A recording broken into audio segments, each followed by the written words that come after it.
नमस्कार, मी अमोल पाटील. छत्रपती संभाजीनगर येथे offline batches संदर्भात जी फीस वाढ आहे या बाबतीत एक इम्पॉर्टंट इन्फॉर्मेशन द्यायची होती. या अगोदर पण मी व्हिडिओच्या माध्यमातून सांगितलेलं होतं की 1 जानेवारी 2025 पासून ऑफलाईन बॅचेसला छत्रपती संभाजीनगर येथे ॲडमिशन घेणाऱ्या विद्यार्थ्यांसाठी फीसमध्ये बदल करण्यात येतोय. तर तो बदल तुम्हाला स्क्रीनवर दिसतोय की आपल्याला 6 महिने आणि 1 वर्ष अशा 2 ऑप्शनच्या बॅचेस अवेलेबल आहेत. त्यापैकी 6 महिन्याची बॅचची फीस असणार आहे ₹20,000 एका इन्स्टॉलमेंटमध्ये आणि 2 टप्प्यामध्ये भरली तर ती 12,000 आणि 10,000 या पद्धतीने 2 टप्पे असतील. आणि एका वर्षाची बॅच 1 इयर बॅच त्यासाठी 27,000 फीस असेल एका इन्स्टॉलमेंटमध्ये जर फीस पे केली तर.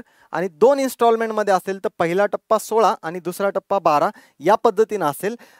सगळ्यात महत्त्वाचं 31 डिसेंबर 2024 म्हणजे आज जुन्या फी स्ट्रक्चर प्रमाणे ज्यामध्ये आपल्याला 4 महिने म्हणजे 6 महिन्याची आत्ता असलेली बॅच 6 महिन्याची बॅच आपल्याला अवेलेबल असेल 18,000 रुपयामध्ये आणि एका वर्षाची बॅच आपल्याला अवेलेबल असेल 24,000 रुपयामध्ये.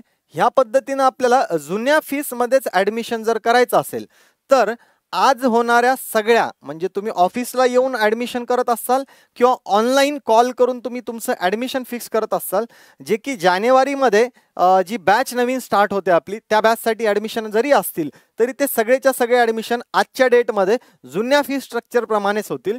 1 जानेवारी 2025 पासून होणाऱ्या सगळ्या ॲडमिशनवर ही जी नवीन फी स्ट्रक्चर आहे त्याच पद्धतीनं नवीन ॲडमिशन होतील. एवढी सगळी इन्फॉर्मेशन आपण बँकिंगची तयारी करणाऱ्या विद्यार्थ्यापर्यंत पोहोचवायची आहे. धन्यवाद.